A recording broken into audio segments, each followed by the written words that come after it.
Dear students, today I will teach our lesson structure of atom.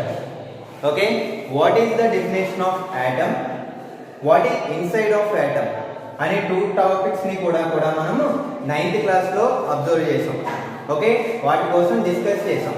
Okay, ఒకసారి 9th class లో నేర్చుకున్న what is atom అంటే ఏంటి, atom లో ఏమేమి ఉంటాయి అన్నది ఒకసారి మనం చూసి 10th క్లాస్ లోకి మిగతా టాపిక్ ని తెలుసుకుందాం.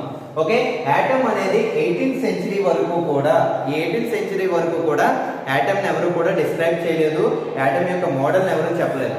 కానీ ఫస్ట్ టైం 19th సెంచరీలో డాల్టన్ అనే ఒక స్కూల్ టీచర్ ఓకే యాటమ్ అనే దాన్ని ఎక్స్ప్లెయిన్ చేశారు. Okay, atom is A Greek word. Atom అంటే మీనింగ్ ఏంటంటే ఎటోమియా అనే గ్రీక్ వర్డ్ నుంచి వచ్చింది. ఈ ఎటోమియా గ్రీక్ వర్డ్ యొక్క మీనింగ్ ఏంటంటే ఇండివిజిబుల్.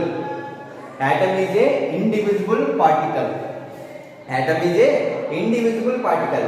ఇండివిజిబుల్ పార్టికల్ అంటే ఏంటంటే atom is a very very smallest particle.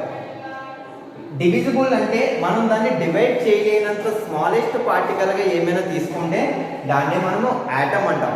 ఇలాంటి యాటమ్ లో కూడా సబ్ అటామిక్ పార్టికల్స్ ఉంటాయి. ఓకే, ఆ సబ్ అటామిక్ పార్టికల్స్ ఏంటంటే electrons, neutrons, protons. Electrons, neutrons, protons. Electrons have a negative charge. Neutrons, protons have a positive charge. Neutrons have no charge. Okay, clear? Atom is a very smallest particle. It is a indivisible particle. But atom consisting 3 subatomic particles. They are electrons, neutrons, protons. Protons, electrons have a negative charge particle, electron has no charge, proton has positive charge particles.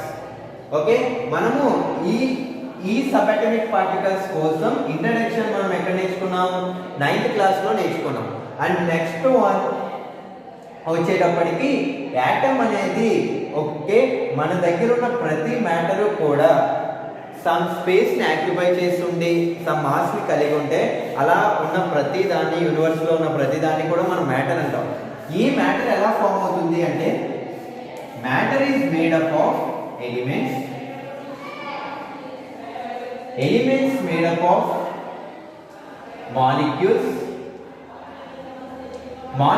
Made up of atoms. Is it clear?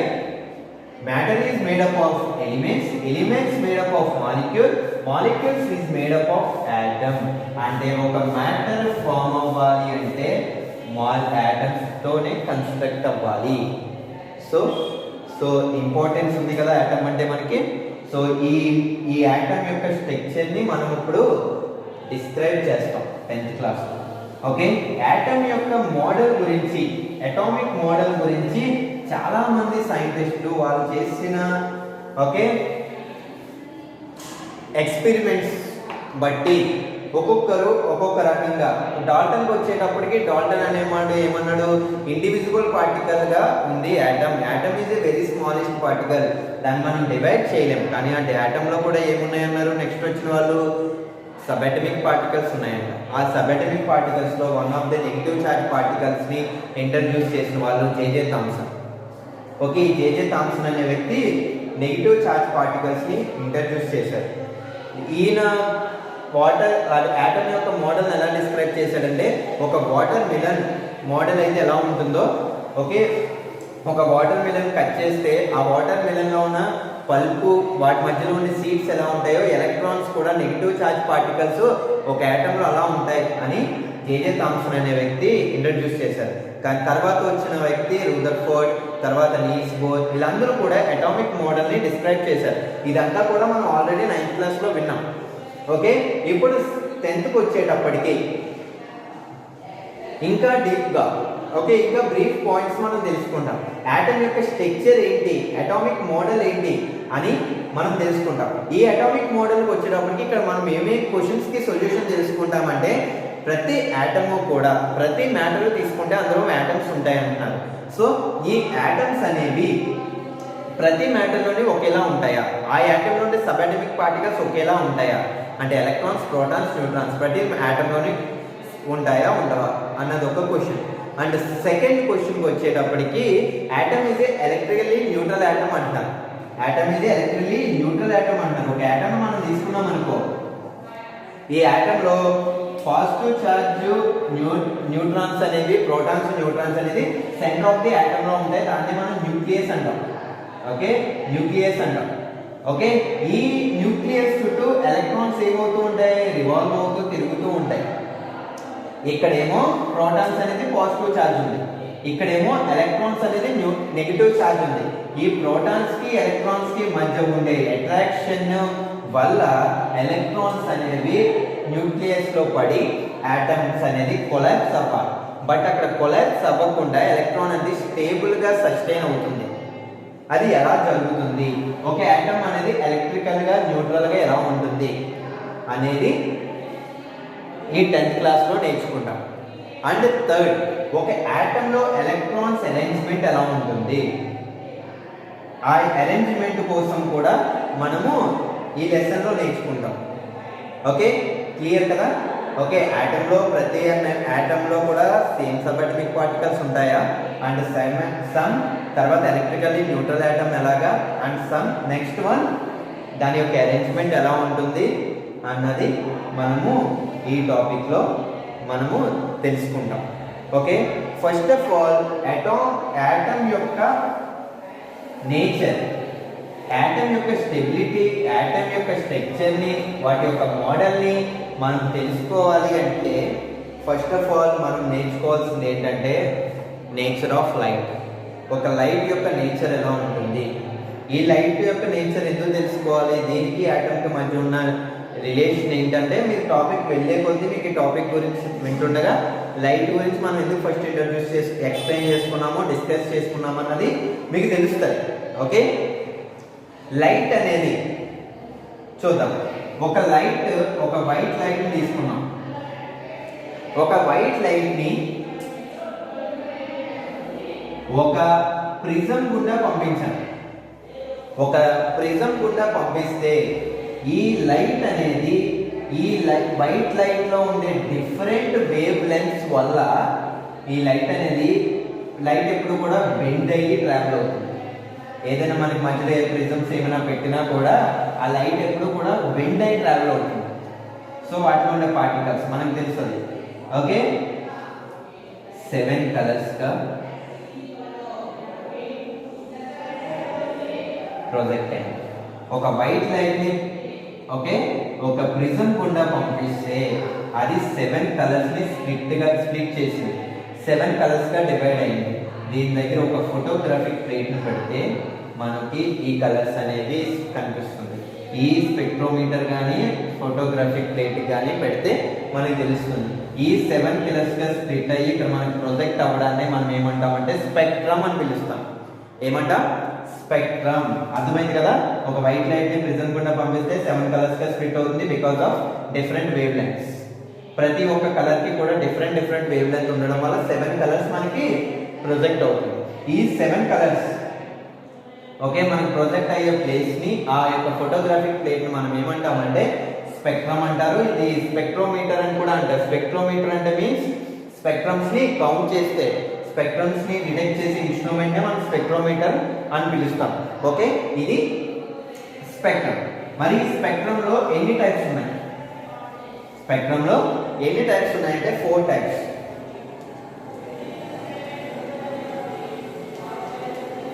Types of spectrum. Types of spectrum. One is continuous spectrum. Continuous spectrum. Second is non-continuous spectrum. Sorry, discontinuous spectrum.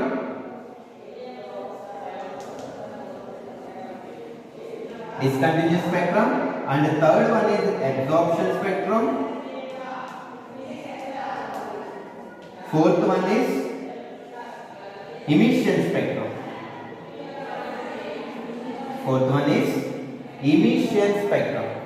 Continuous spectrum के example ఏంటంటే rainbow. Example ఏంటి? rainbow. Rainbow is project 7 colors. That's called VIBGYOR.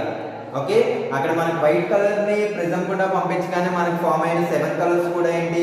VIBGYOR. Violet, IndiGo, blue and next one okay green, yellow, orange, red.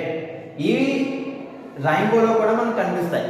Okay, sunlight పడినప్పుడు మనకి వర్షం పడిన తర్వాత rain పడిన తర్వాత సన్లైట్ వల్ల వచ్చే 7 కలర్స్ ఈ రెయిన్బో. ఈ రెయిన్బో కూడా వైలెట్ మీద బ్లూ, ఓకే వైలెట్ మీద ఇండిగో, ఇండిగో మీద బ్లూ, బ్లూ మీద గ్రీన్, గ్రీన్ మీద ఎల్లో, ఆరెంజ్, రెడ్. ఇవి ఒకదానితో ఒకటి ఓకే మెర్జ్ అయిపోయి ఉంటాయి, అంటే ఒకదానితో ఒకటి యాడ్ అయిపోయి ఉంటాయి. వీటికి ఇది కంటిన్యూస్ గా ఉంటుంది, అంటే వీటి మధ్యలో బౌండరీస్ ఉండవు. ఓకే, ఒకదాన్ని ఒకటి డిస్క్రైబ్ చేయడానికి వీటి మధ్యలో బౌండరీస్ ఏం కనబడవు. ఇవి ఒకదానికి ఒకటి మెర్జ్ అయిపోయి ఒకదానితో ఒకటి కంటిన్యూగా ఉంటుంది. కాబట్టి స్పెక్ట్రమ్స్ ఏమంటామంటే కంటిన్యూస్ స్పెక్ట్రమ్ అంటారు. ఓకే, వైలెట్ కంప్లీట్ అవుతుందన్న వెంటనే మనకి ఏం కనబడుతుంది? ఇండిగో కనబడుతుంది, అంటే ఫ్లోలో కనబడిపోతాయి కంటిన్యూస్గా. అంతేగాని వైలెట్ ఫామ్ అయిన తర్వాత మనకి ఇండిగో ఫామ్ అవుతుందని కరెక్ట్గా బౌండరీస్ కనిపించవు. ఇలాంటి నో షార్ప్ బౌండరీ స్పెక్ట్రమ్స్ ఏమంటామంటే కంటిన్యూస్ స్పెక్ట్రమ్ అంటారు. డిస్కంటిన్యూస్ స్పెక్ట్రమ్ అంటే మనకి ఇక్కడ బౌండరీస్ కనిపిస్తాయి. ఓకే, లైన్స్ గా కనిపిస్తాయి అన్నమాట కలర్స్ అనేవి. ఇక్కడ absorption spectrum, emission spectrum is very important. Absorption spectrum అంటే ఇందాక మనం చెప్పుకున్నాం కదా, ఒక వైట్ లైట్ ని ఒక ప్రిజం గుండా పంపిస్తే కలర్స్ అనేది 7 కలర్స్ గా స్ప్లిట్ అవుతున్నాయి. ఇలా వైట్ కలర్ పంపిస్తున్నప్పుడు మధ్యలో ఒక సబ్స్టెన్స్ ని పెట్టాలి, ఒక వేపర్ సబ్స్టెన్స్ ని పెట్టాలి. ఈ వేపర్ సబ్స్టెన్స్ ని పెట్టినప్పుడు ఇక్కడ మనకి ఫోటోగ్రాఫిక్ స్పెక్ట్రోమీటర్ పెట్టినప్పుడు ఇక్కడ మనకి ఎన్ని కలర్స్ ప్రొడక్ట్ అయినాయి అంటే 3 కలర్స్ మాత్రమే కనిపించాయి. అంటే VIBGYOR గా తీసుకుంటే మనకి అందులో 3 colours IndiGo, okay green, orange, red. ఈ 4 మనకు కనిపించకుండా వైలెట్, బ్లూ, ఎల్లో. ఓకే, మీరు అదే తీసుకోవాలని లేదు, నెక్స్ట్ మిస్ చేసిన కలర్స్ కూడా నేను అది చెప్పాలన్న దానికి ఆ 3 కలర్స్ ని ఉంచాను. ఓకే, ఈ కలర్స్ మాత్రమే ప్రొజెక్ట్ అయినాయి, మిగతా 4 కలర్స్ మనకి కనిపించలేదు. అక్కడ ఏం జరిగింది అంటే ఇక్కడ ఒక ఎనర్జీ అనేది, లైట్ ఎనర్జీ అనేది పాస్ అవుతుంది కదా. ఈ పాస్ అవుతున్నప్పుడు మధ్యలో నేను ఒక సబ్స్టెన్స్ పెట్టాను. మనకు తెలుసు substance is made up of atom. Atom containing sub-atomic particles. అంటే ఈ ఎలక్ట్రాన్స్ అనేవి సబ్-అటామిక్ ఈ మ్యాటర్ లో ఉండే ఆటమ్స్ లో ఉన్న ఎలక్ట్రాన్స్ అనేది ఈ ఎనర్జీని అబ్జార్బ్ చేసుకొని ఎనర్జీని తీసుకొని ఓకే ఎలక్ట్రాన్స్ హై ఎనర్జీ లెవెల్కి జంప్ అయ్యాయి. ఓకే, ఎనర్జీని ఎగ్జిబిట్ చేసుకుంటే అది ఒక ఆర్బిట్ నుండి ఇంకొక ఆర్బిట్కి ఎగ్జైటెడ్ స్టేట్కి వెళ్తుందని చెప్పాను కదా, అదే. Okay clear. ఇలా అబ్జార్బ్ చేసుకుని 3 కలర్స్ మాత్రమే ప్రొజెక్ట్ అయినాయి, మిగతా 4 కలర్స్ ఇది అబ్జార్బ్ చేసుకుంది. అంటే ఆ వేవ్ లెంగ్త్ కలిగి ఉన్న కలర్స్ ని అబ్జార్బ్ చేసుకుంది. ఇలా కలిగి ఫామ్ అవుతే దాన్ని మనం ఏమిటంటే అబ్జార్ప్షన్ స్పెక్ట్రమ్ అంటారు. ఇది ఒక బ్రైట్ బ్యాక్గ్రౌండ్ తీసుకుంటే మనకి ఎలా కనిపిస్తుంది అంటే, బ్రైట్ బ్యాక్గ్రౌండ్ తీసుకుంటే వీటి మధ్య డార్క్ లైన్ కనబడతాయి. అంటే ఈ VIBGYOR ప్లేస్ లో మనకి ఈ ప్లేస్ లో మనకి ఏం కనబడతాయి డార్క్ లైన్స్ అనేవి ఇలా కనబడతాయి ఆ కలర్స్ ముందు. ఎందుకంటే డార్క్ లైన్స్ ప్లేస్ లో ఇది అబ్జార్బ్ చేసుకుంది కాబట్టి. అలాంటి స్పెక్ట్రమ్ ఇలా కనబడతాయి. స్పెక్ట్రమ్స్ ఏమంటామంటే అబ్జార్ప్షన్ స్పెక్ట్రమ్ అని పిలుస్తాం. Next one is emission spectrum. ఏంటి? Emission spectrum. ఓకే, ఎమిషన్ స్పెక్ట్రమ్కి వచ్చేటప్పటికి ఇందాక మనం లైట్ ఎనర్జీని తీసుకునే అవసరం లేదు. ఇందాక ఉన్న ఎనర్జీని అబ్జార్బ్ చేసుకున్న సబ్స్టెన్స్ అని చెప్పాను కదా, ఆ సబ్స్టెన్స్ని తీసుకున్నాను. ఓకే, ఒక ప్రిజం గుండా పంపిస్తే మనకి 7 కలర్స్ ఫామ్ అయ్యాయి. ఓకే, మనకి ఫామ్ అవుతాయి. ఎలా? ఎందుకంటే మీకు తెలుసు హయ్యర్ ఎనర్జీ లెవెల్లో ఎలక్ట్రాన్స్ అనేది ఎక్కువ టైం ఉండలేదు. ఎందుకంటే అది ఎనర్జీ అనేది కోల్పోయి మళ్ళీ గ్రౌండ్ స్టేట్లోకి వస్తేనే అది ఆటమ్ స్టేబుల్గా ఉంటుంది. బట్ ఇక్కడ ఉన్న హై ఎనర్జీని కలిగి ఉన్న ఈ సబ్స్టెన్స్ కొంతసేపటికి ఏమవుతుందంటే ఎనర్జీని లాస్ చేసుకుంటుంది.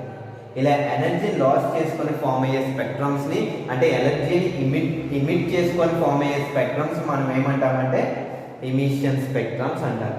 ఈ ఎమిషన్ స్పెక్ట్రమ్స్ ఎలా ఉంటాయంటే ఓకే ఇలా ఒక బ్లాక్ బ్యాక్గ్రౌండ్ లో వైట్ లైన్స్ కనబడతాయి. ఇందాక డార్క్ బ్యాక్గ్రౌండ్ లో వైట్, అదే బ్రైట్ బ్యాక్గ్రౌండ్లో బ్లాక్ ఎలా కనబడ్డాయి, ఇప్పుడు బ్లాక్ బ్యాక్గ్రౌండ్లో వైట్ లైన్స్ అనేవి కనిపిస్తాయి. ఇది ఇమిషన్ స్పెక్ట్రమ్ యొక్క ఎగ్జాంపుల్. ఇమిషన్ స్పెక్ట్రమ్లో టూ టైప్స్ ఉంటాయి, line spectrum, band spectrum. Line spectrum అంటే మీకు నీల్స్ బోర్ అనే టాపిక్ వెళ్ళేటప్పుడు హైడ్రోజన్ లైన్ స్పెక్ట్రమ్ ఉంటుంది. అంటే ఇమిషన్ అయినప్పుడు మళ్ళీ అది గ్రౌండ్ స్టేట్కి వచ్చినప్పుడు అవి లైన్స్గా కనిపిస్తాయి. ఓకే, ఇలా లైన్స్గా గ్రౌండ్ లెవెల్కి వచ్చేస్తే అట్లీ లైన్ స్పెక్ట్రమ్స్ అంటారు. అదే మాలిక్యూల్స్ అనేది వైబ్రేట్ అవుతున్నాయి అనుకో ముందుకి వెనక్కి, అప్పుడు మనకి బ్యాండ్ స్పెక్ట్రమ్స్ ఫామ్ అవుతాయి. ఇది ఇమిషన్ స్పెక్ట్రమ్ యొక్క example. What is spectrum, spectrum యొక్క టైప్స్ ఏంటి, ఓకే అదే మనం తెలుసుకున్నాం. Next one type wave nature of light. చెప్పాను కదా, ఆ వేవ్ నేచర్ ఆఫ్ లైట్ గురించి మనం నెక్స్ట్ క్లాస్లో డిస్కస్ చేద్దాం. ఓకే, ఇప్పటి వరకు యాక్టివిటీ 1లో మనం నేర్చుకున్నాం. ఓకే, ఒకసారి యాక్టివిటీ 1 అంతా ఒకసారి క్లియర్గా మీరు కూడా టెక్స్ట్ బుక్లో ఒకసారి రీడ్ చేస్తే, ఒకసారి చూస్తే మీకు ఇప్పటి వరకు చెప్పిన టాపిక్ ఏంటన్నది అర్థమవుతుంది. నెక్స్ట్ డే మనం చెప్పుకోవాల్సిన టాపిక్ ఏంటి, wave nature of light. Thank you.